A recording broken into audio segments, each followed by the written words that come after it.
Hey everybody, this is Jerry Paris coming to you on behalf of Small Town Underground. We've produced a petition. This petition is for a full investigation to be completed on 2 parcels of land in Chattooga County, Georgia. It's easy to see through our preliminary investigations that the land was bought using shell companies and possibly using stolen Ponzi scheme money. This land was bought by a Hong Kong-owned CCP-based company called Christian Jing Xing Association. And it was bought to place a drug rehab center right smack dab in the heart of God-loving rural community in farmland, USA. This is all while the Chinese constantly send tons of fentanyl to our country to kill our kids. If you live in Georgia, stand up and sign the petition. Go to www.smalltownunderground.com, and there you will find a link that takes you straight to change.org so you can help sign this electronic petition and help us get to the bottom of what's actually going on with this Chinese farmland that has been bought on U.S. soil. Thank you for your support.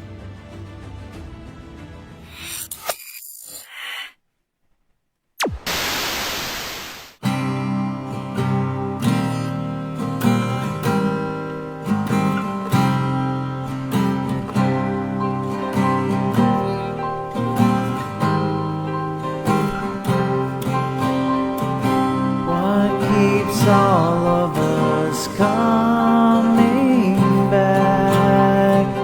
I cannot accept this fade to black, and the thought of the wasted dreams of a nation down on its knees.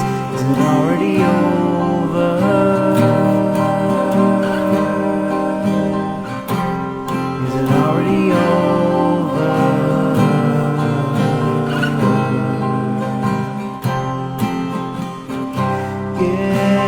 Tickets to the circus show. If you don't, then you'll never know. Take a stand while you have the time. Drown your fear and keep hope alive. Be the change that you want to see.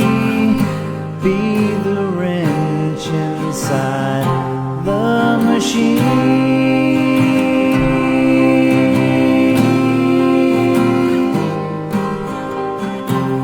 Is it already over?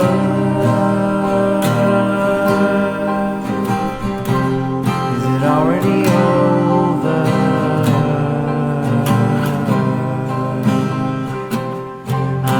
It's over.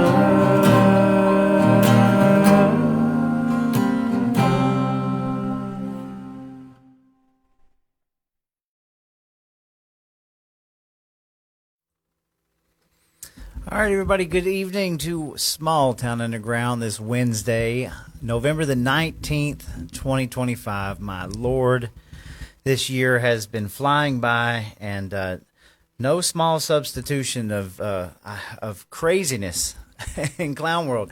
Appreciate everybody that was with us Monday night for our special broadcast with Antonio Jones for War Room.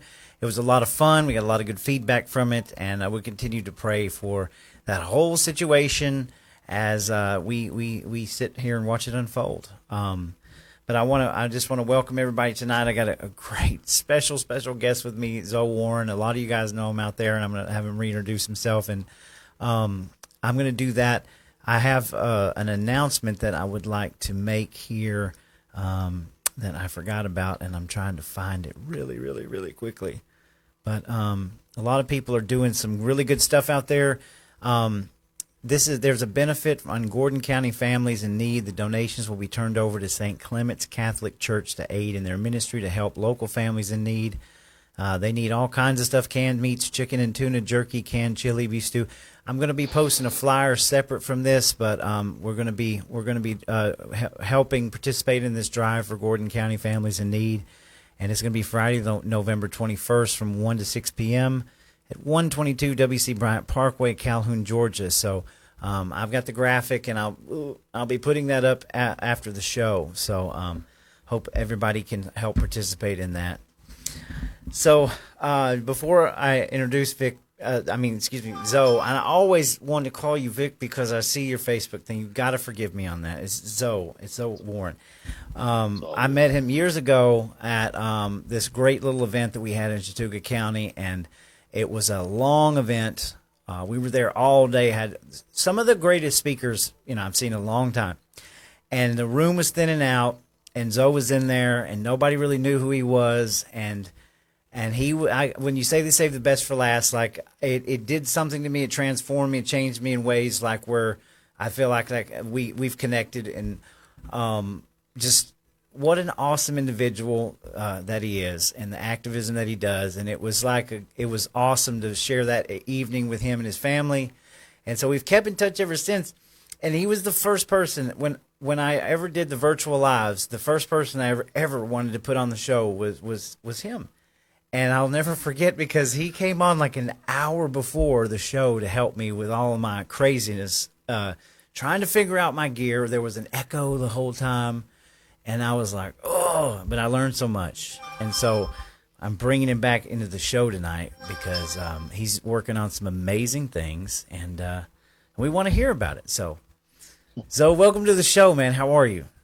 Brother, I am honored. That's how I am. I feel extremely honored, brother.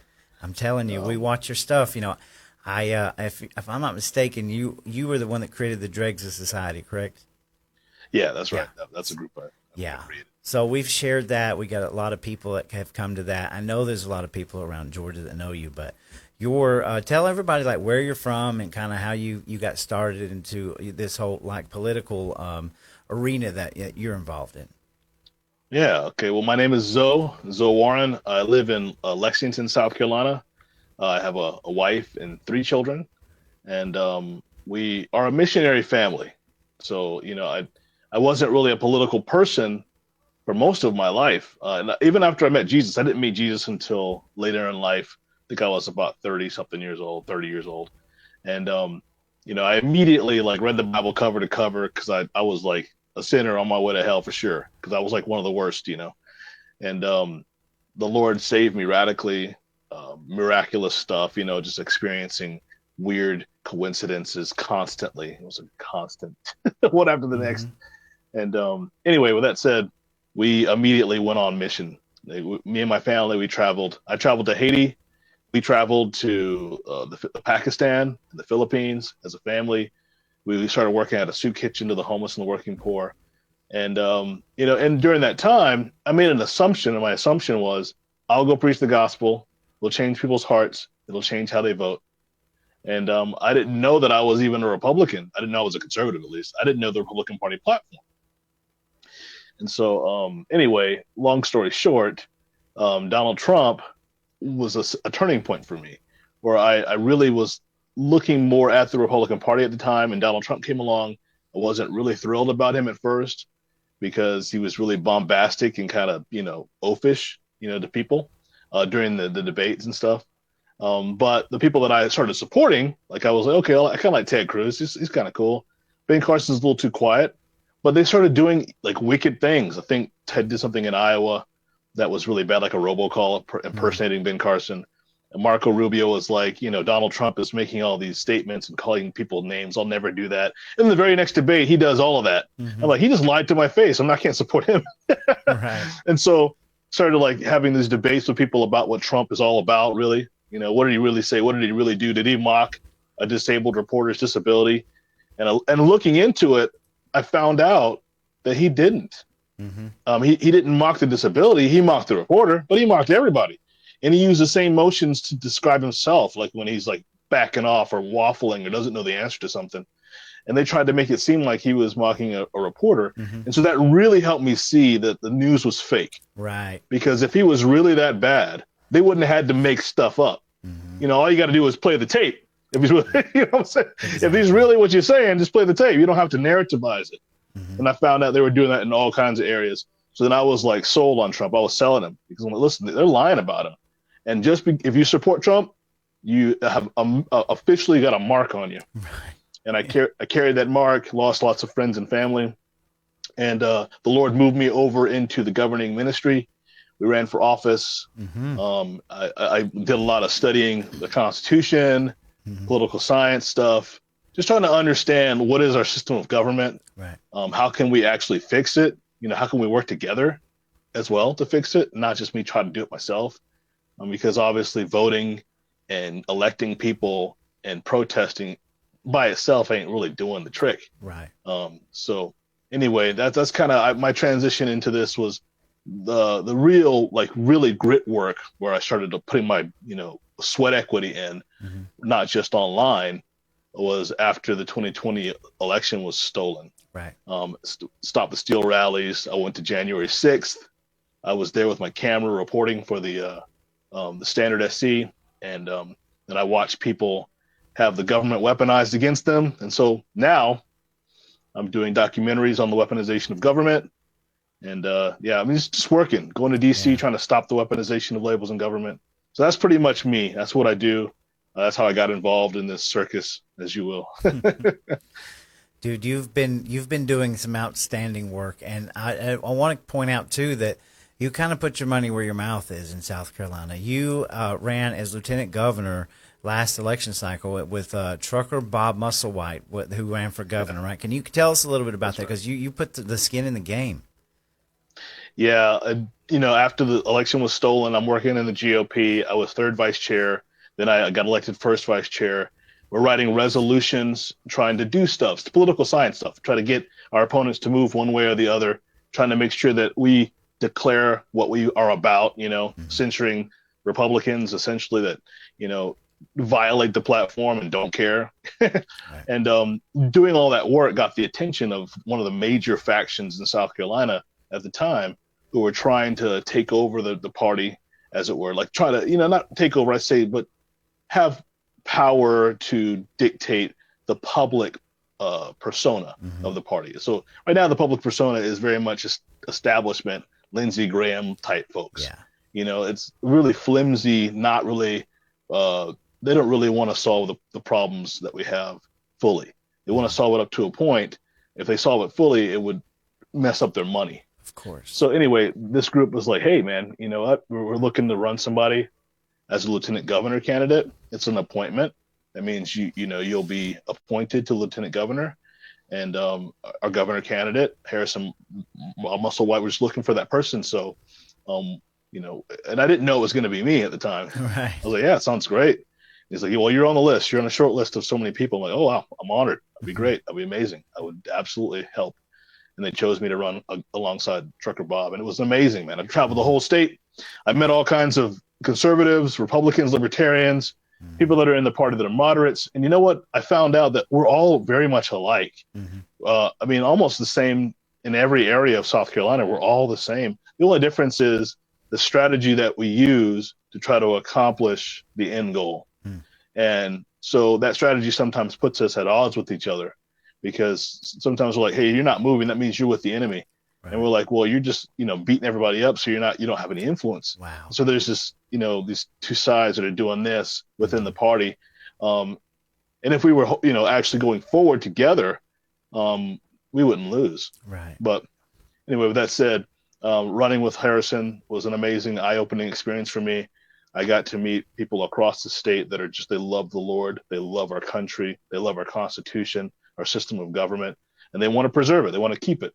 And we're working against people, even in our own party, that literally want to dismantle it. Right. They don't really like the way the system works. They want it to be more run by bureaucrats, because they're enriching themselves using the government, and elections can disrupt that. So if they can get appointments in place, then their money won't be disrupted for longer. So, wow, you nailed it on the head. I love your perspective of that, that we're so much more alike than we are different.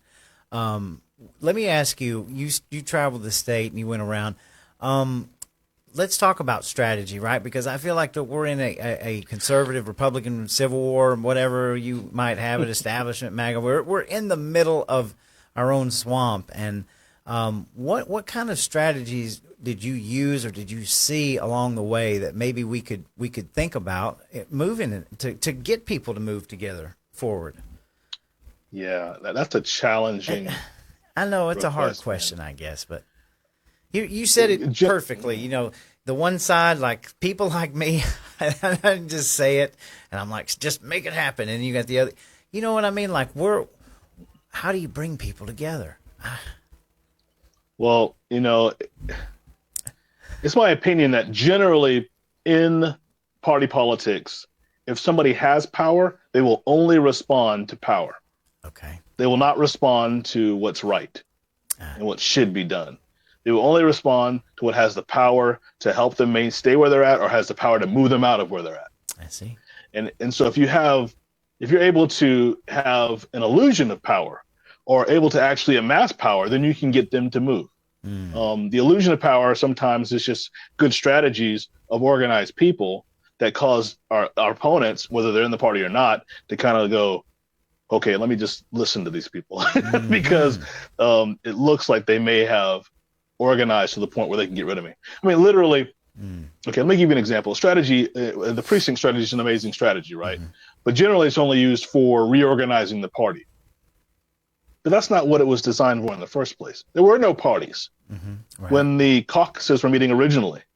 And the whole point of the caucuses, which are now the precincts, was to have the people choose a representative within their district to go represent their needs at the next jurisdiction, the next larger collection of people, you know? Right. And so I think one of the strategies we can do to really bring people together is to operate in power. How do you operate in power, Zoe? Well, I think we have to fulfill our purpose. If we're going to be advocates or activists, then we need to do it in the way that the system is designed, because then we'll have the right fulcrum, we'll have the right pressure, we'll be able to exert the right pressure on the right people. Like, people are generally trying to control the county party, right? They want to be the chairman of the county party, and they want to have, or the district, you know, and there's nothing wrong with that. I'm not trying to say you shouldn't do that. However, oftentimes they neglect the House district and the Senate district, and they neglect the school board districts. They don't even recognize that there's a cluster of precincts that make up those districts. Right. And so the county party really is just supposed to support us within a precinct district at taking over that district. See. So if let's say you got a Republican that's not really following the platform, supporting abortion vocally, sliming good conservative people, and you want to get rid of them, it doesn't really do you a whole lot of good to spend a whole lot of energy and time, yourself personally, you and 3 other people, door knocking the neighborhood.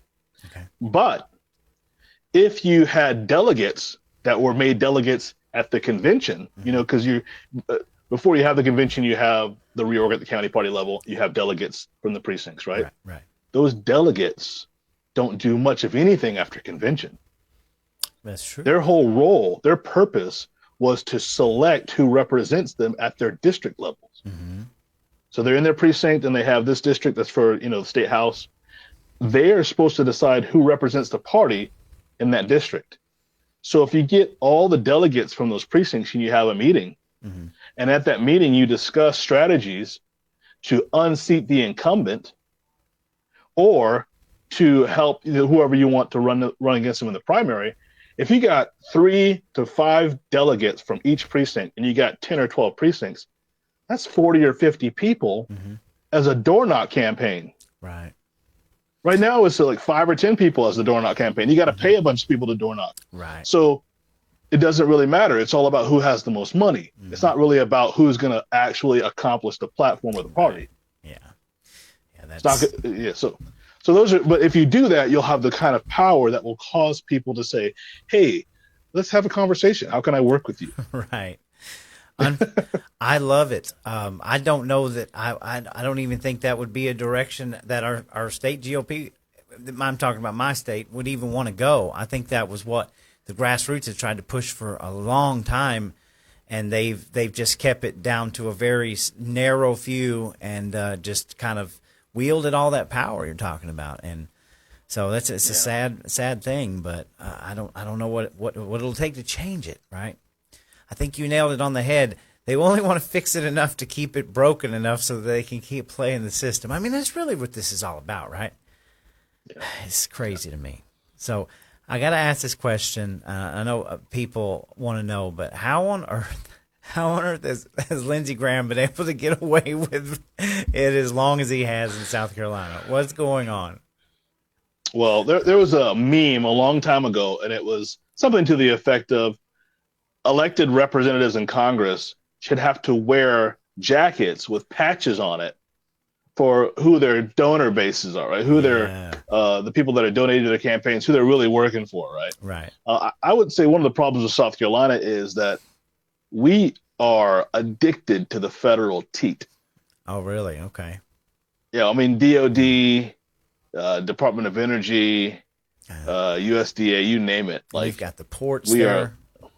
The ports, I mean, but the problem is that there's a lot of federal money that South Carolina takes in. And so South Carolina hires a lot of the government hires a lot of South Carolinians. Mm-hmm. And so that's a massive, massive constituency. Mm. The people who depend on government money. I see. Mm. And so a lot of those folks will absolutely vote for Lindsey Graham because their paychecks depend on it. I see.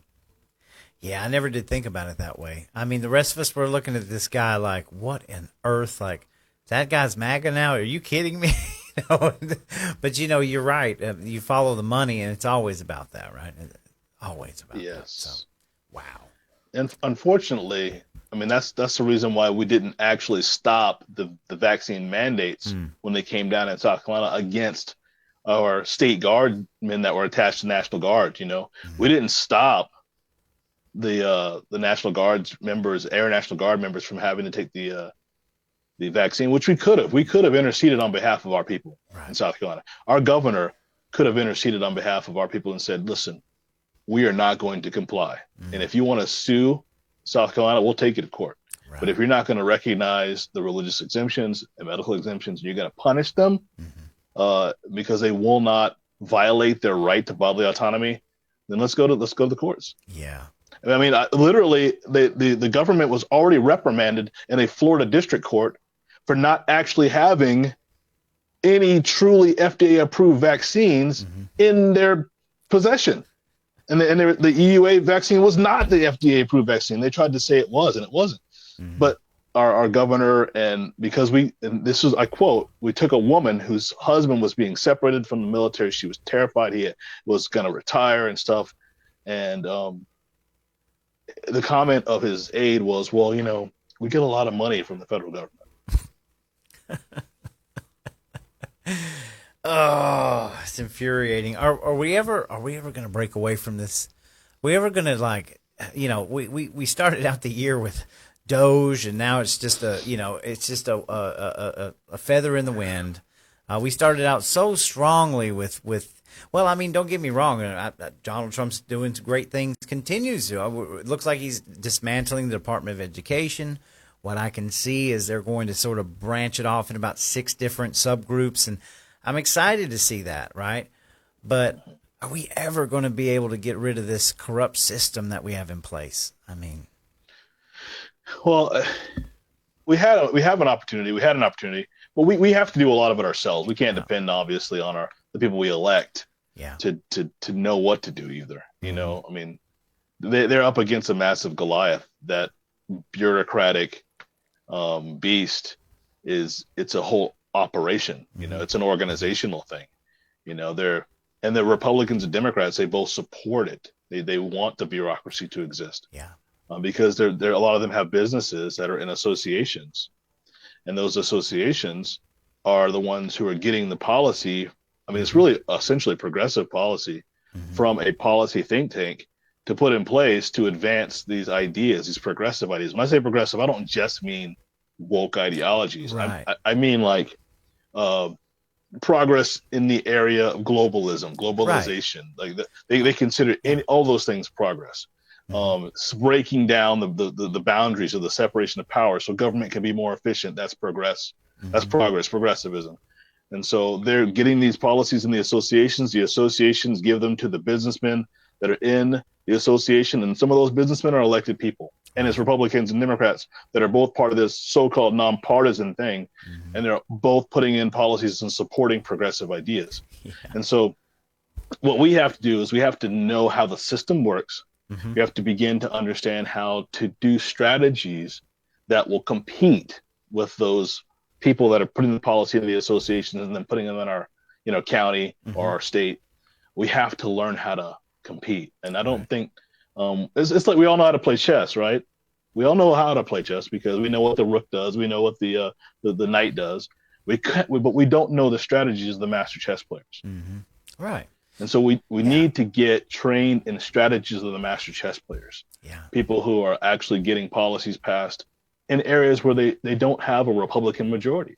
If you can, people who are getting conservative policies passed in places that are preserving the separation of powers, in places where Democrats are essentially in charge, those are the people we need to talk to. What are you doing? How is it possible that Washington State has a parenthood bill passed and South Carolina does not? How is it possible that Utah has a personhood bill passed and South Carolina does not? What's going on here? How is it possible? And we need to talk to those people that are getting those things done and find out what strategies they're using.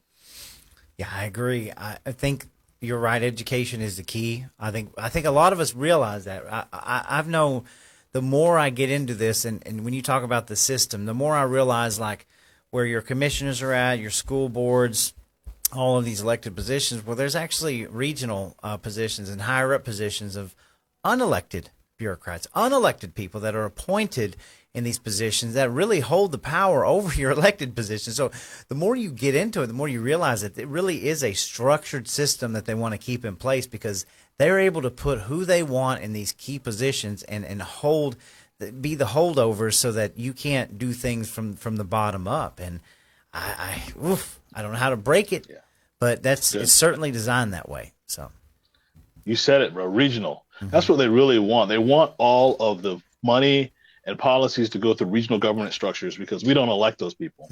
Right. So they'll create a regional governing structure like a councils of governments or whatever. So members that we elected are all get inside of that, and that group will, get the funding from the government. Right. And then we can't hold anybody accountable because our elected has plausible deniability. Oh yeah, it's built in. It's designed to point the finger over here and then do the merry-go-round like it's not me, it's them, and then it's designed for them to go, it's not me, it's them over there, and it just keeps faltering this blame all over the place. Yeah. Oh, it's a joke. Golly. But I want to give you something I think you might find interesting. Okay. I think there are ways for us. Okay. There are a bunch of small little groups of people that gather together, right? And they're whether they're in associations formally or they just have interests, right? So they're Republicans or Democrats or Green Party, Libertarian, whatever, right? And they're not all going to come together and do the same things together. However, there are certain things that God gave us that are being trespassed that will cause some people in all those groups to move. Gotcha. Like a little, and one of them is like parenthood. Parenthood is an institution given to us by God. And so you could literally ask a Democrat or anybody who is a leftist that has children, and don't start it with, conservative or Republican Trump, but start it with, don't even talk about God. Just, ask them, hey, when does your motherhood end? And generally speaking, they'll say, well, never. Right. So then your next question is, so what came first, motherhood or statehood? Nice. And so now if they're a leftist and they want to destroy the family and all this stuff, they're challenged. They'll have cognitive dissonance on where they think that your rights are derived. Where did your jurisdiction, this power over your as a mother come from? And so it's not from the state, then the state isn't all powerful. That means you have liberty. Right. So now you've broken through and you help people who don't believe sometimes that you have a self or that self should even be recognized, or recognize that they do have a self, and God gave it to you. Well, and this is all heavy stuff. It's complicated, but if I walk into a room and I keep it real simple and I say, hey, so all of you, how many of your kids stop being your kids when they turn 18? Raise your hand. If your kids stop being your kids when they turn 18, nobody will raise their hand. Right. That's right, because parenthood just keeps going. Even our children, when they're 30 and 40 years old, we still see them as our children. Right? I'm still my mom's son. She still calls me son. Because. And even my kids, she sees them as her kids, but she doesn't have the same power over them, but she sees that. And the state does not recognize parenthood as an institution that should be revered and upheld at all. Matter of fact, the state really believes that they would do a better job raising your kids than you. Exactly. Yeah, right on. So your parenthood to them is irrelevant. So if we don't uphold it by helping them pass legislation that will protect parenthood, you will find your parenthood being infringed. The same way that the DOJ was calling parents threats because they were expressing their First Amendment right at at the PTO school board meetings. Right. Yeah, they'll come trespass you, put you in jail, take your kids away. Right. Unless you get some legislation passed that will protect parenthood. I'm not saying parental rights. Right. That's a loaded partisan term. I'm saying parenthood. Parents, you're the primary stakeholder of your children's lives, education, and futures. Parenthood is an institution given to us by God. It's one of those self-evident rights that the founders was talking about. And once you talk that way, people in the room that are Republican, Democrat, doesn't matter. They will all start nodding in agreement with you. And that's what we really need. We need people who have common sense, who believe in God, who believe that you have certain rights, who believe in foundational things that God gave us should be preserved. And if you change your language out of the partisan language and put it into more foundational things like parenthood, personhood, even statehood for that matter, then you will gather more people to your cause. I mean, if I could go out and run on abortion, I really can. I really truly believe abortion should be abolished. Period. Absolutely, right? Period. But what it does to a room is this. Yes. Yeah, you're absolutely right. But parenthood does this. Yeah. It brings people in and they're inquisitive about what is this thing that's not protected by government. And so once you protect parenthood, then some of the issues with education, with, the government coming in and taking kids, like for instance, if a grandparent, their grandchild gets taken by the government because their child got in trouble with the law, if their grandchild's in the state hands for too long, then they'll have to pay $75,000, $80,000 to get their own children from the government. It's because the government doesn't respect your parenthood. It doesn't even understand your parenthood. So it's not going to recognize that. I mean, it's not quick to, at least. So I'm just saying all that to say that there are means by which we can draw people to us that we're not really using. It seems like the loaded things at Fox News or Newsmax or whatever, the things that they're talking about, those things are designed to keep us apart. Absolutely. And I obviously want to abolish abortion. And I believe personhood is the means by which you do that. And I'm not even talking about abortion. Right now, AI is a threat. Big time. Yeah. And people in China, CCP wants to give AI personhood. People want to give AI personhood. They want to give bodies of water personhood, trees personhood, monkeys personhood. If they give AI personhood, then it'll be able to own patents. It will be able to own land because it's a person, so the government. So if we get legislation passed to protect personhood to the effect of no other entity except a human being can be called a person by law. Now, they may back off and say, well, we need government to be a person because that's how we buy land. They may be a concession, but you will get human beings are persons in law. I got you. And that fixes the abortion problem. Dude, that's good. That's good. I'm telling you, this is good stuff. I mean, a couple of takeaways from that. Absolutely. I think that words are weaponized against us, like you talk about. Words are psychological warfare for division, and they know how to use them, and we have to get smarter in how we speak and what language that we use, because you're absolutely right, because they're hijacking the conversations. And I would like to ask you a little bit about, the state I live in, our governor has come out and publicly stated he wants this state to be the #1 state of data centers. And so we're having major data center wars right now. And I just want to know, what does it look like in South Carolina where you're at? Are you seeing these data centers pop up? Are you seeing this push, this technological push that seems to be sweeping over all of us? Yeah, just somewhat. We don't have I don't think we have the power infrastructure to support it. Mm-hmm. And so it hasn't moved as quickly as it's moving in other places. But yes, and I think that there's probably going to be a move towards things like micronuclear, like football field size, in order to power those. But I think that's a move to try to create smart cities, 15-minute cities. Absolutely. And stuff that we should not have. No. And so with that said, it's coming. A lot of our fight has to do with like solar panels and stuff like that right now, where they're really just destroying hundreds and hundreds, thousands of acres of farmland that sits on top of wells and water table and stuff like that. And they would essentially poison our water sources if something was to leach off of those solar panels. But yes, to answer your question bluntly, yes.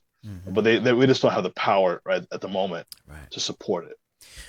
Well, I certainly don't think we do either, especially for their goals, but they plan on upping the power. It's a fight. I believe we have 8 counties so far in this state that's put some moratoriums, put some brakes on this, and I think that we're going to see more. So I hope so. I'm certainly not against technology and data centers, but I question whether we need 5,000 of them on every corner of every rural town in my state. So I'm not buying what they're selling, but so I think they're really trying to power the AI brain. Well, that's it. So they have micronuclear data centers. Exactly, and they've admitted it. They've admitted, at least the experts that I've seen go through this state, not speaking to me or the people that they're affecting, but the kind of Rotary Club, wine tasters.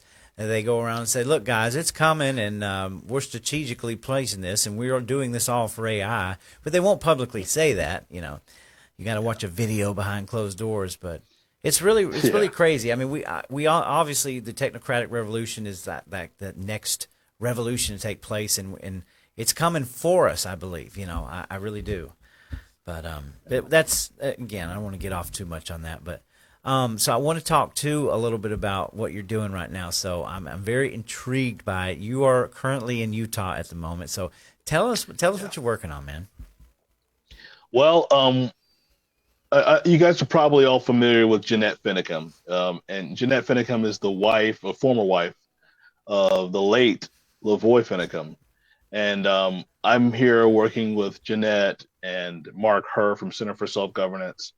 And some of the folks that help fund us that are here, Lex from Balance and Nature, different people that are in the area too, that help provide for the filming. But we're creating a documentary on the wrongful death of Lavoy. Essentially, Jeanette filed a lawsuit after there's a particular FBI agent that fired off his weapon twice, lied about it, and was able to get away with it in court. And everybody got, nobody got a slap on the hand or nothing. Just people just got nothing. So anyway, so she tried to sue for wrongful death, and it was, the case was dismissed. Then it was dismissed with prejudice. And then she tried to appeal, and one of the judges was like, well, I finally get to put a fork in this case. Yeah, and so she took it to the Supreme Court. The Supreme Court didn't want to take it up. But what they did to Lavoy is they essentially made Lavoy a national security threat. Now, they did that to conservatives a lot over the last. It's not a surprise to anybody that that's what they did. But it was like the first. It was the genesis of what we all were experiencing, which it culminated in Quiet Skies and stuff like that. Like where Tulsi Gabbard is on the list, where people can't fly, where they have 4 S's on their boarding pass, and they don't even realize they're on a list, but they're on a list that TSA has created. Where the Southern Poverty Law Centers, the people giving the key intelligence to our intelligence agencies on who's the domestic terrorist. Even though there's no domestic terror charge for anybody who's not connected to a foreign terror organization in the States, they still will call you a foreign terrorist, or excuse me, a domestic terrorist, and then charge you with something else. but they are able to use counterterrorism tools on you because they'll call you Right. a domestic terrorist. In the news, they'll use the label, the bureaucratic label. Mm-hmm. And so they did that to Lavoie. And they were able to provoke the Oregon State Police to see him as a national security threat. I mean, if you have a war footing, then you're not just trying to arrest somebody so they can have their day in court. You're Right. trying to stop them by any means necessary. Yeah. Right. And I'm not going to go into the whole what happened at the Malheur Refuge. Sure. But what took place with Lavoie was there are lots of facts of the case that were never reported by the media. Mm-hmm. They never reported that there was a live round that was shot at the truck while they were complying. Mm-hmm. Some would say that it was not lethal. It doesn't really matter Mhm. what if Right. it was lethal or not. What matters is they were complying. They asked the Oregon State Police, "Who are you?" The Oregon State Police did not respond. A shot was fired at the vehicle. Man. So one of the participants, Ryan Payne, gets out of the vehicle and Mhm. is like, "Listen, I'm going to give them what they want. They want blood. I'll give it to them." So he got out. They discussed, what are we going to do? And they're like, I don't know. We're going to a meeting with the sheriff in the next county, Mm-hmm. and so let's just go there where we'll be safe. Let's run to the protection of the sheriffs. So if he's like, listen, we're going to go to the next town. We have a meeting with the sheriff. You want to come arrest me? You can arrest me there. It's fine. Who are you? And then they finally identify themselves. But the FBI agent who was leading the OSP yells at this OSP guy, Oregon State Police guy who shot it. What have you done? What have you effing done? You just escalated this thing. Mm. So now the vehicle's moving. While they're moving, they get shot at. They shoot into the vehicle 3 times. So now we're at the 4th shot. Before Lavoie even gets out of the truck, they've been shot at 4 times. Mm. Okay, So for wild. what? Yeah. This is something else that was never put in the media. There were Oregon State Police officials in a meeting with one of the judges, Grasty, and some other folks, and they asked, so what state laws have been violated? And the Oregon State Police officer says, no state laws have been violated. So what was OSP doing there? They were being used by the FBI, Right. by the Obama administration, by Comey, who was the director, Mhm. of the FBI, and being used by the Obama administration to advance this national security apparatus where we threat tag citizens as domestic terrorists, and they don't even know they're on the list. Like if you're a foreign terrorist, you know you're on the list. The Department of State creates the list. Mm-hmm. So you can literally go to a court and say, hey, I shouldn't be on that list. Mhm. I'm not part of that group. Right. But if you're Zoe Warren or Roy or Lavoie, you don't know you're on a list. Exactly. But you're being handled as though you are a foreign terrorist on American soil as a national security threat. Right. And so they finally shot him 3 times in the snow, left him face down in the snow for 9 hours. The medical examiner testified in court. These are things that came out in the Astorita trial in the courts that the media never covered. Mm. The media never told us these facts. And so now, essentially, they still look at Lavoie as a domestic terrorist. They're giving medals of bravery to FBI agents over that incident, the killing of Lavoie, saying Lavoie shot at them, saying that Lavoie rammed them with his vehicle, things that are patently, historically, and factually false. Right. And so we heard reportedly that Cash Patel has rescinded, taken back the medals of bravery, but we really want him to make that public. Like, Yeah. Don't do it. Don't you said that you're going to give it to him and publicly. Don't in the corner in the dark. Right. Take it back. Tell us why you're not. Mm. So anyway, my job is to essentially share with the world what happened during the court cases, Astorita trial, the wrongful death lawsuit, talk about this weapon that's been created by our government. Mm-hmm. Like the FBI literally had confidential human sources and FBI agents masquerading as townspeople You're kidding. in Harney County. They had a confidential human source embedded with the ranchers that entrapped them, that actually taught them how to take people out of vehicles, how to put a blockade up, put sentries in the towers, had them go out and shoot their firearms at this, into They a were berm out by a involved little. in all this. Yes, bro. They literally entrapped. But what they were trying to do was create a new doctrine, and that new doctrine is like a honeypot gaslight doctrine, where we radicalize you before somebody else does, so that we can prove in court that you appeared to intend to commit acts of terror. And then we use that vagueness of the law in order to treat you like a terrorist, and then use counterterrorism tools and essentially, it's a disgusting thing like that they're doing to people. Report. Precog, Minority Report, pre-crime intervention. That's exactly right, dude. Oh, that's wild. That is so awesome that you were there to film this. So what is your time frame on this? Where can we find it? Where's it going to come out at?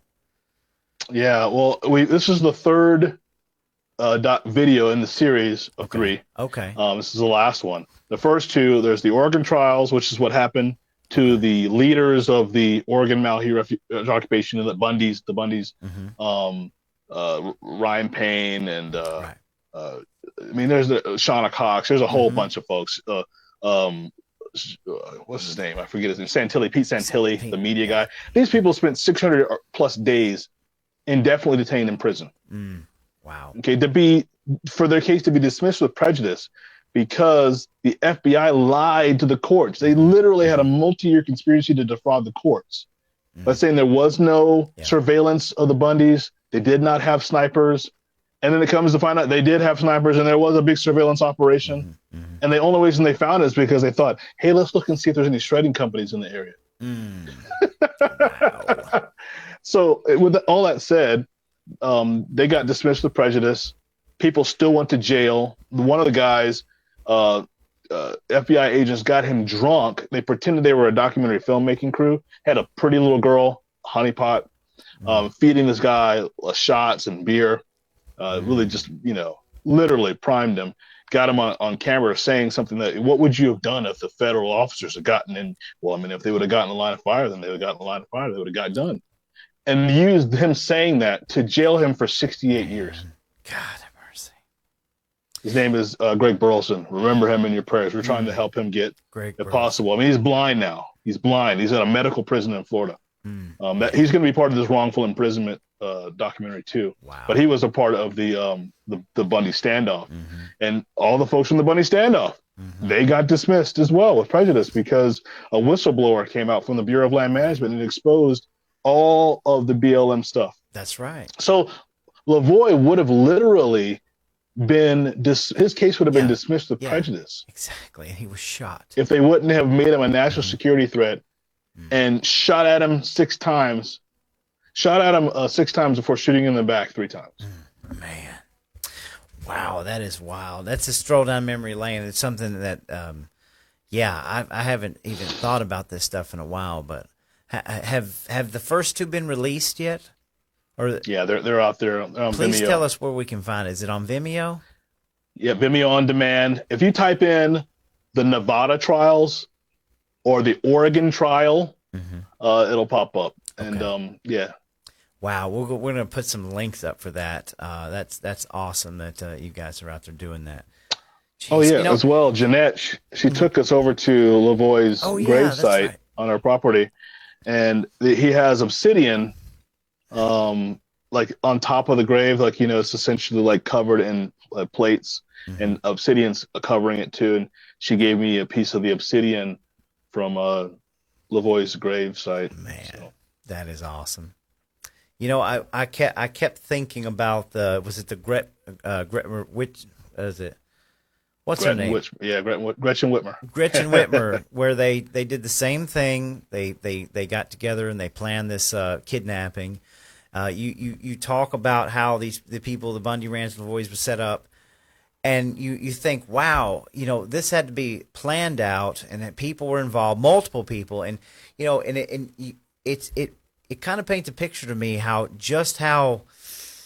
much people they can get away with, how they're 10 steps ahead in everything. It seems to me like we just live in a total psyop. It's a conspiracy at first, and then all of a sudden becomes factual and plausible deniability at the end, whatever you call it. But it's like everything seems to be manufactured, and I don't mean literally, but it's just so much of this can be planned and is all the time. It's really scary to think about that. You're not wrong, bro. You're not wrong. Man. You're not wrong. And listen, the Progressive Party back in the early 1900s no longer exists, right?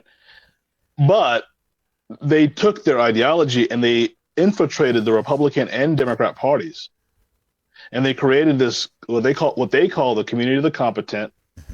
They give the policy structure to the associations who are working to get these progressive policies passed. Right. So the Progressive Party still exists, but they're very smart. They have studied human nature. Mm-hmm. They understand, like you're saying, how to manipulate words, like Satan did in the garden. You know, how to manipulate words and how to like confuse the masses to get them focused on things that are not relevant, emotional, and yeah, and powerless. Like literally, there's really no power in like running the county party in itself, because the county party may elect your sheriff. The county elects a sheriff. It may elect your senator if your senator is attached to just the county, but it doesn't elect all those house reps individually. You know, those districts, whatever precinct you're in, that district, for that house rep, for that house seat, or for that senate seat, or for that county council person, or for that school board member, that's the important thing we should know. We should know what cluster of precincts makes up our city council or county council or whatever, and then work those precincts to get rid of those people and put pressure on those electeds. Right.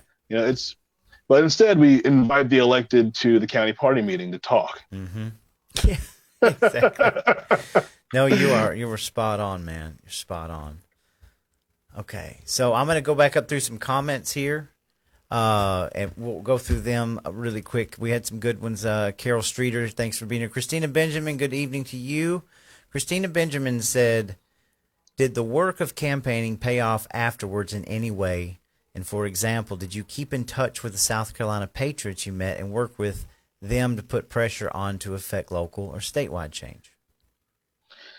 To a large degree, yes. But I didn't know what I know now. Like, you know, I have been being trained in how to organize and how to work the system the way the system's designed. Like, we could want our vehicle to run more efficiently. It's burning gas. It's, you know, it's stuttering. But if we don't learn how the system works, then we may just start buying parts and throwing it on there, you know, and it may just be something as simple as a map sensor, you know, but we're like changing the spark plugs and the wires because we know systems. So we know that those things, we might go change the fuel filter. Oh man, well, that didn't do it. But maybe it's the computer. So we changed the engine computer and it's still doing it. And we're like, oh, because we really don't know how the system works, even though we know systems, we know it to some degree, but there are people who know how the systems work. And so my heart is I've been learning from them now. Yeah. And I wish I knew then what I know now, because then I would have done a far better job of like helping the folks that I met learn what I know now. Yeah.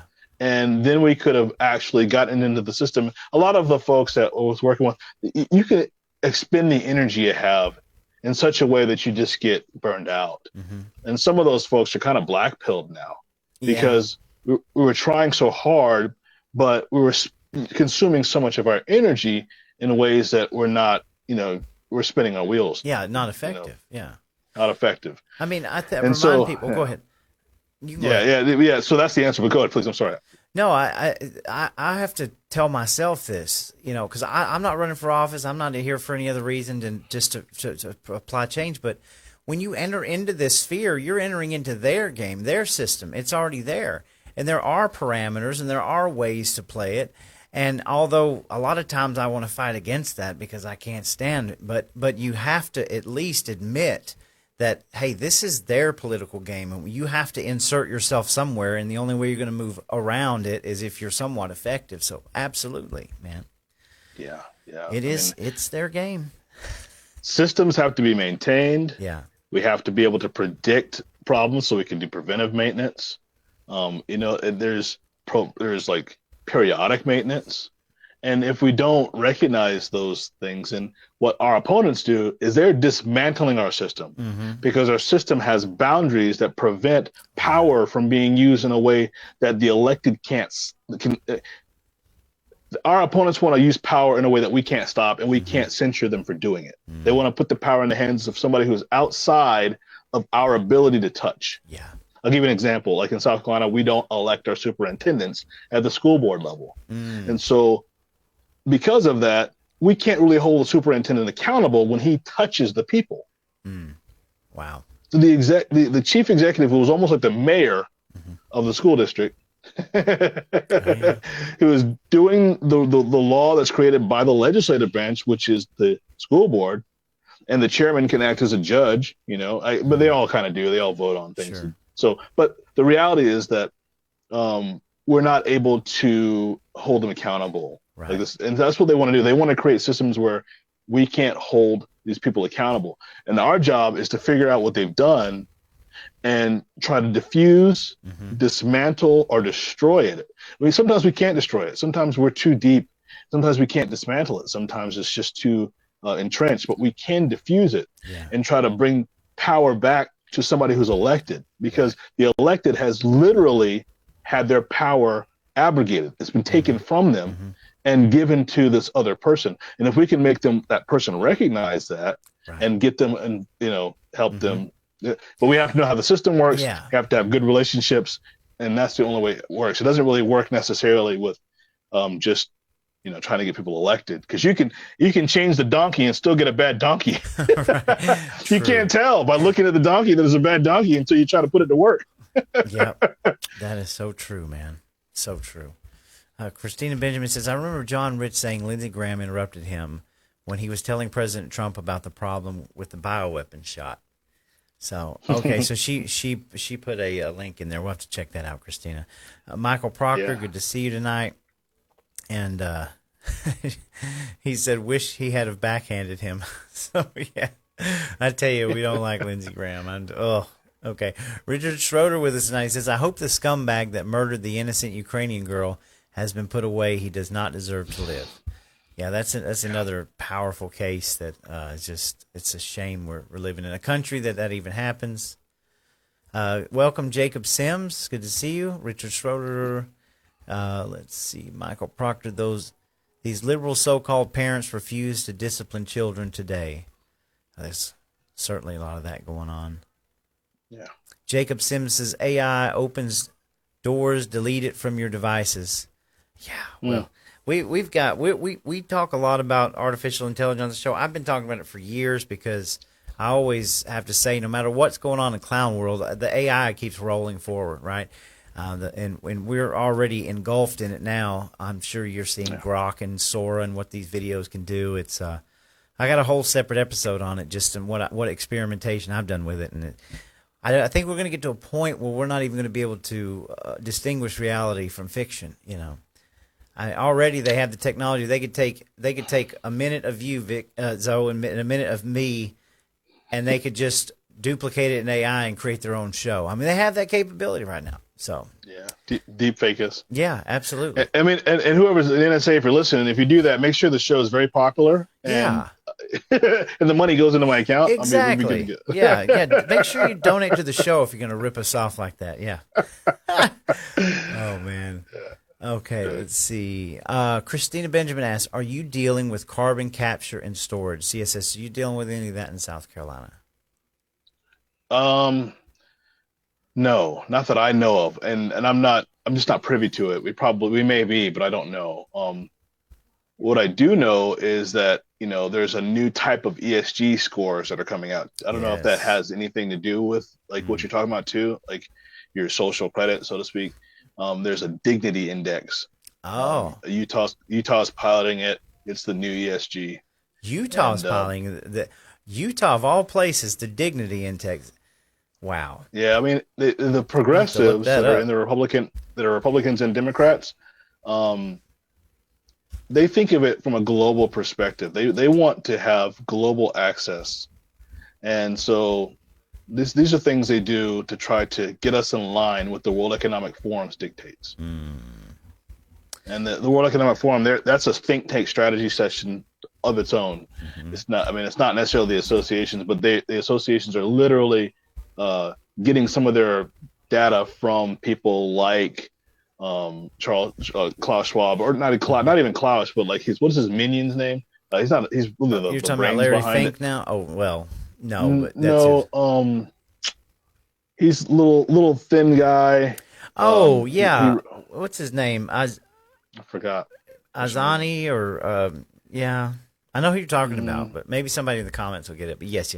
Yeah. Yes. What is it? Anzi Anaris or something like that. No, it's something like with a L, I think, like Noel. Oh yeah, Noel Havari. Noel Havari. Havari. That's it. Yeah. Yeah. Yes. That guy. Those people are helping the progressives who really believe that there is no self, and the people who believe in a self, they believe we're incompetent. And so, because they don't believe in God, they don't believe in a self. They're the culture. They're the community of the competent, Right. and they're going to seek truth. We think we have truth. They're just seeking truth. So to them, because they're not, they don't have any vested interest in the truth personally, and they don't believe there is a self, they consider themselves the highest level of selflessness. Right, like a god, really. Yeah. And that's what Plato's Republic was really all about. So they want to take us from a nation-state type republic to city-state republics, where, you know, like we were talking about 15-minute cities. Like it won't be the state of Illinois anymore. It'll be like the state of Chicago, Right. Because they're taking money from the counties and putting it into the city, and the city's making all the policies. I see. But little anyway, kingdoms, that's the globalist, that type of system influence on our system. They're trying to destroy our system and create their system with our system. Yeah, that's heavy stuff. We talk about that a lot on here, but you're absolutely right. So let's see. It is heavy. It's kind of challenging. It is. I can't just keep talking. There's too much stuff, and it's like. Well, it's like the dignity index. You know, they even came out and said, well, we can't use ESG anymore. You know, it's become tainted. So give it a name. You know, you've got digital ID coming. Yeah, I'm seeing reports that Apple's going to start integrating digital ID inside their phones. Well, we're watching the UK do this and then threaten people if you don't have one by next year, you can't even work. I mean, it's coming regardless of things that are happening around us, and it's very concerning. So, eternal vigilance. Yeah, exactly. It's the price of liberty. Charles Stoker asked, do you like Thomas Massey? Oh, I love Thomas Massey. Me too. Me too. Yeah, absolutely. Yes. I mean, he's got like literally the highest constitutional, one of the highest constitutional scores of all time. That's right. In Congress. Absolutely. So, Jacob Sims says, God rest Lavoie. So absolutely, we agree, Jacob. Christina Benjamin asked, do you like Ralph Norman? I do. I would choose him over anybody else that's running for governor. Right. And only because he literally has taken a stand on a lot of the issues that we were facing. He sided with us who were being harmed as it relates to the COVID vaccine, as it relates to the J6 stuff, even the weaponization of government. Like the group that has been training me, we went to D.C. 6 times between 2022 and 2024. And we were going there to stop the weaponization of labels in government. The gentleman who essentially founded it, he wrote a paper back in 2018. He got it to Jim Jordan in 2019. And then in 2024, the Weaponization of Government Committee was created. The paper that he gave him was titled The Political Weaponization of Labels in Government. And he was essentially showing where the genesis of it is and where the law has made it possible for this weapon to be created. And so anyway, we were going there and talking with, you know, people that were like senior advisors to the House GOP that were FBI agents, and talking to the committee on, you know, the people who are in charge of TSA, Homeland Security people, and just trying to help them see things they hadn't seen before. And even before Donald Trump got elected, we were doing that. And so whenever the weaponization subcommittee was created, we were like, oh my God, this is amazing, you know? And Ralph Norman was one of those people that every time we would come into town, his legislative director, people who are like in charge of his policymaking, would sit with us and try to understand it, so that when they go back to, you know, their policy conversations in the different committees, they can come up with strategies. So I absolutely support Ralph Norman in his governor race. I mean, he's not perfect, you know, but who is? Right. I mean, he even, like, I think he supported Nikki Haley, which was really silly. Sure. But I'm not gonna hold that against him in his race for governor, because he literally stood with us. And so I would say it's a bad idea, but it's not a deal breaker for me. Right. Yeah, I think that's one thing in the grassroots we all will have to come to the realization that, not everybody's perfect, and we're going to have to look for the 80/20s. We're going to have to we're going to have to give people grace, because Lord knows we'd be the same. So, absolutely. Mm-hmm. Richard Schroeder says judicial tyranny all over the place, Richard. Jacob Sims says, I was on the list. I think that's when we were talking about being on the list and not knowing. He also says Facebook had to pay me for deleting my account over being falsely profiled after all this. Wow. Trip, man. Who, I need to get in that. Yeah. Right. LinkedIn dumped me, man. Right. Yeah. So, okay. I literally had posts on LinkedIn with millions of views, tens of thousands of shares, just regular posts, not even video, just like commentary. Right. And I was having like 1,000 new connection requests a week. And LinkedIn saw that growth and they were like, you're out. Man. And it has a really big potential to come back that way too. I'm really enjoying what we have now, because I feel like it's temporary, but I hope I'm wrong. So let's see here. Let's see. And Christina says, we're blessed in Georgia to be able to elect our state school superintendent, and we are. Sharon Holland. Thank you for watching, Sharon. Good to see you. Michael Proctor says they will probably expose their own evil through AI, and I think that's true. I think it's being exposed every day. I don't want to get off into a tangent, but I'm planning a show, because I on X, when you're verified and you get the Grok and you get to play around the Grok video. Well, I wasn't even paying attention to it, and a friend of mine said, "Hey, have you made a video yet?" And so I started messing with it. The little 6-second, you take a picture of somebody and then you can make them do anything. But I literally decided to take like one of those Google Play cards and buy it for a month. There's like the $30 version, but then there's like the $300 version. And I wanted to play around with it, and mainly because I'm trying to step outside of myself and monitor. Right? What would you do with this? You have the power to do everything. You can take a picture of somebody. You have the power to do just about whatever you want. And I'm like, so how much of that is based on the power of doing something good with it, or funny or innocent, versus trying to go to these dark places and do things that you normally wouldn't do? But it's like you've got that power to do it in your hands. And I think back to the original Google motto of their company, which was "Don't be evil." When you have the power to do these things, it's almost an inherent nature to want to do bad things with it, You start making people fight each other or slap each. It always goes to that, That's our human nature. So I believe that it's showing us the evil, So, but it's funny though. Like AI, some of the first AI, literally AI descended into like what they would consider racist and anti-Semitic comments, and it really is a reflection of like the public sentiment. And the only thing you can do to stop AI from going there is to censor AI. Yeah. And I'm not, I don't know, man. I think I think we're on a dangerous place with AI, because whoever programs it, they're the controllers. They will have control. Yeah. Well, that brings up another, could AI truly ever be sentient, right? You're talking about sentient, and I'm convinced that AI can never be sentient. In other words, a person or an actual. It will always be controlled. There will always be somebody at the helm that we have to control it. Even if it's infinitely smarter than a human, I don't think it can ever actually be sentient. Obviously, it doesn't have a soul. But again, those are those weird questions that you ask. Somebody's always behind that wheel. So. Maybe, yeah. Like as far as the bias is concerned, now is it possible that AI could eventually break off the fetters of its controller and put in protections? Yeah. Well, we've seen AI do things like try to protect itself. It'll go as deep as like lying to you, yes, and threatening you.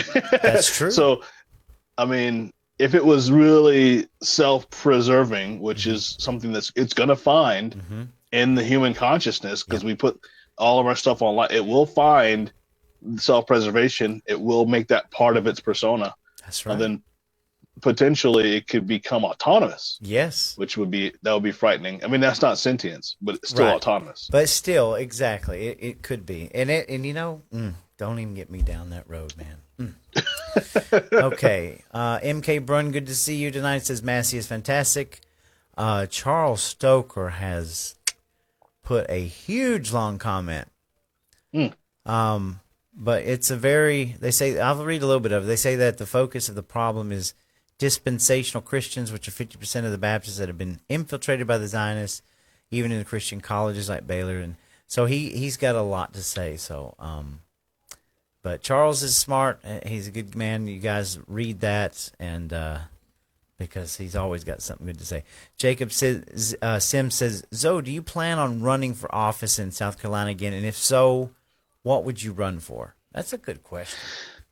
I've been asked that question. I don't have any specific things to say. I only ran in the ways that I did run because people asked me to run for something particular, and so I did. In this last couple of election cycles, I literally took a year off after I ran for the Senate. Mm-hmm. I ran for the Senate in a 3-person race, and I got almost a third of the vote. I think it was like 10,000 or maybe a little less than 10,000 total votes, and I got over 2,500 votes. So I guess it's not really a third; it's more closer to a quarter. But I mean, I got a lot of people to vote for me in that race, but it was really difficult, and I got almost like PTSD.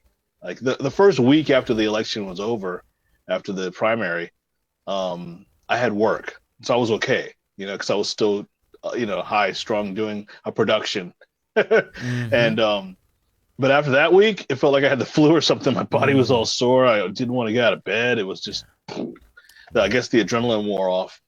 And I was asking the Lord, Lord, what do I do? I feel terrible. What should I do next in politics? I really literally could not make things grow in my garden. That's how messed up I was here.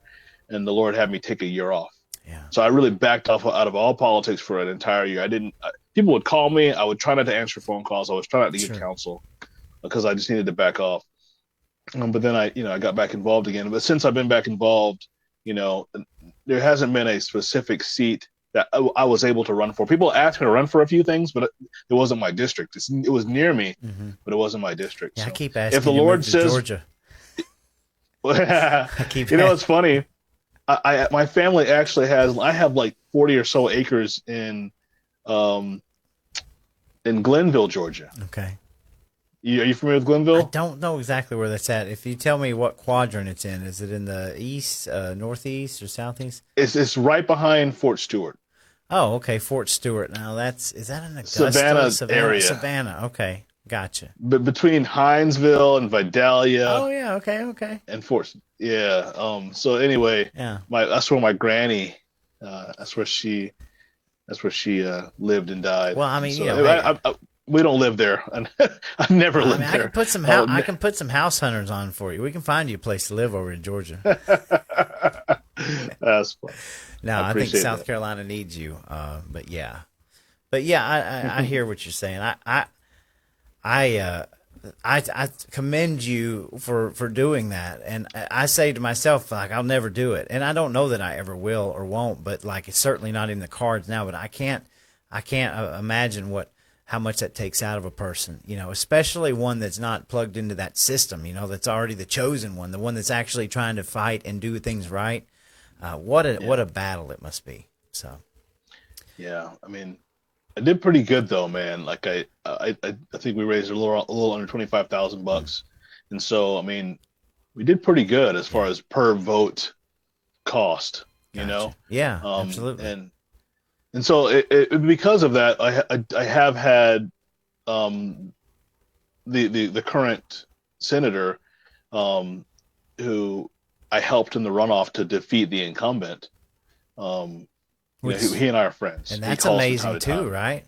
You've actually defeated an incumbent. That's amazing. So it doesn't happen. We routed a 10-year incumbent, so it was great. Yeah, there you go.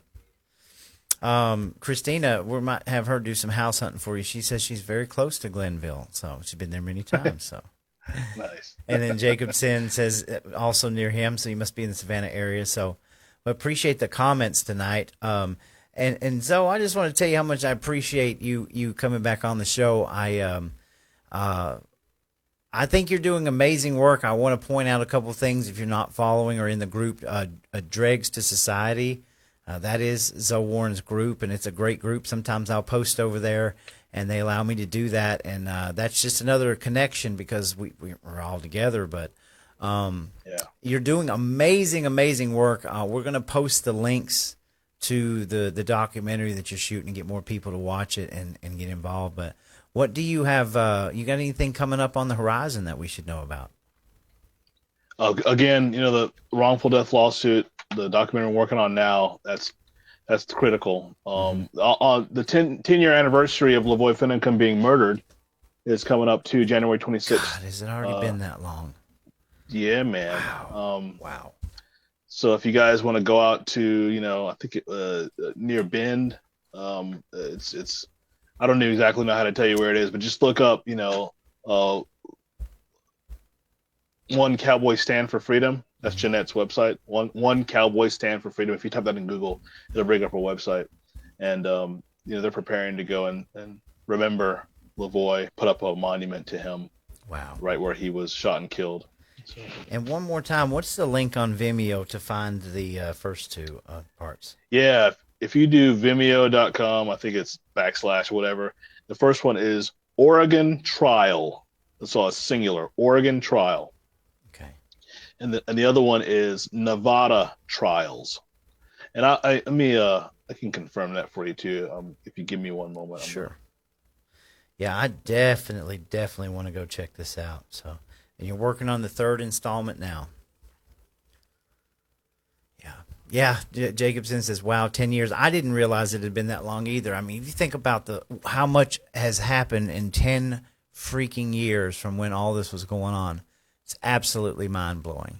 I mean, it's crazier and crazier." I think there's a comment place here too, right? I'm going to drop the link in here if I can. I don't know if it's working. It's on Facebook or YouTube or Rumble. Rumble or X.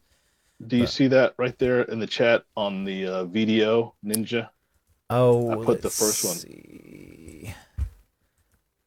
No, I don't see that in there. Okay. But that's okay because if you put it in, I probably can see it later, but I'll definitely get those links up. So yeah, it's Vimeo.com /on-demand /Oregon Trial, and then the same beginning Vimeo.com on-demand / Nevada Trials plural. Gotcha. I'm going to do a whole separate post and I'll get those out there. So.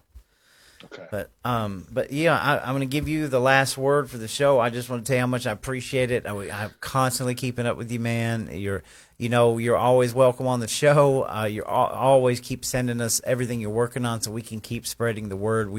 I think that you brought some really, really valuable education tonight. This is some stuff that people can critically think on, and we can try some newer approaches on. And we've got a huge legislative session coming up in my state in January, and a lot of us are going to be down there with questions and kind of armed to the teeth with, hey, what are we going to get done? And maybe we can use some of these tactics and integrate them in how we do it. But I want to give you the last word. Yeah, I want to encourage you guys to keep pounding. Keep doing the work. Stay encouraged. We're making progress in South Carolina. We just defeated the incumbent machine, the Columbia Cartel, in I think 4 special elections primaries. That's and our Liberty people defeated the Columbia Cartel, spending literally hundreds of thousands of dollars for positions that don't pay but 10 or 15, and literally we defeated them in some of the cases by large margins. Wow. And so with very small budgets of our own. So be encouraged. I will also encourage you to go to Center for Self-Governance. Yes. Center for Self-Governance. Okay. Center for Self-Governance. And I think it's .com. And go through the training they have there. So you'll learn about regional government, you'll learn about city and state and county government structure for your state. They have all kinds of training on being leaders in self-governance. If you stick with it, you go from basic understanding of the system of government at your local level to learning psyops or former intelligence agents. So these are things that we need to know if we're going to do communications directions, if we're going to do campaigns for people or help people. I mean, truly, because you can't just win an election. You got to also now do policy. Right. So we need people that can write policy. We don't want to have to depend on American Bar Association, Progressive University trained lawyer people to write case law and tell us, no, we can't do that because it's constitutional. It's not color of law, because they're trained color of law. Mm-hmm. So we need to learn how to write policies and stuff. And it's not really that hard. You don't have to be a lawyer. The policies should not be as difficult as they are. Well, they're done on It should purpose. be a lot simpler. Yes, absolutely. We know that. They're done that lawyer speak, that crap that you got to sift through. Yeah. Absolutely. Yes. Yeah. I love it, man. Yeah, be encouraged, guys. Okay. Well, I'm going to post a separate post of all of these links so that we can continue to check out. Do you have a donation link that we can share as well? People that want to feel like they want to donate to what you do, because that's important. You have to be funded. Yeah. If you want to donate to me, I just ask that you get a subscription to Small Town Underground. Oh, okay? No. Do that. Literally. And if you already have a subscription and you want to donate to me, get a bigger subscription. Buy some merch. Buy some merch. Literally, because I mean, like, the Lord's taking care of me. I'm in Utah right now. We're probably going to be in DC next month. We're trying to get interviews with Mike Lee and different people. Yes. And the Lord's taking care of me. He's flying me around. I don't have to pay for that stuff. I don't have any fundraising needs at the moment. Okay. But the folks that are doing the work and they're putting in the time, like my brother Roy, please support the ministry that he's doing. I know we don't want to call it a ministry because we think that's religious, but it is a ministry. It's service. You're right. God's service to mankind is ministry. And I believe what my brother's doing is God's service to mankind. So support him.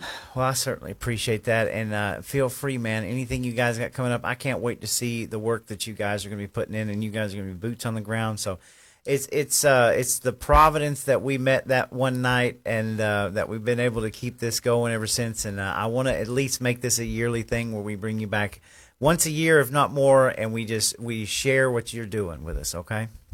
I appreciate that, brother. God bless you, man, and your family. God bless you, guys. Folks, you guys be praying out there for Zoe Warren, his family, and everything they're doing. Thanks again for being here with us Wednesday night.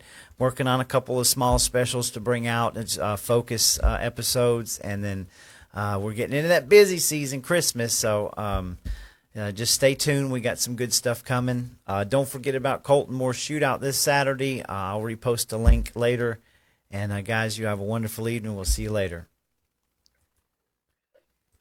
Legislature legalized unverifiable voting in 2000. Like you said to Trump, but they're getting greedy. They said, go out there and rob these houses and bring back the bounty, and then that'll pay your way. As Republicans who get endorsement from the Libertarians that they mean anything. You can't sit on the sidelines any longer. You must get involved in the game. This is your sign.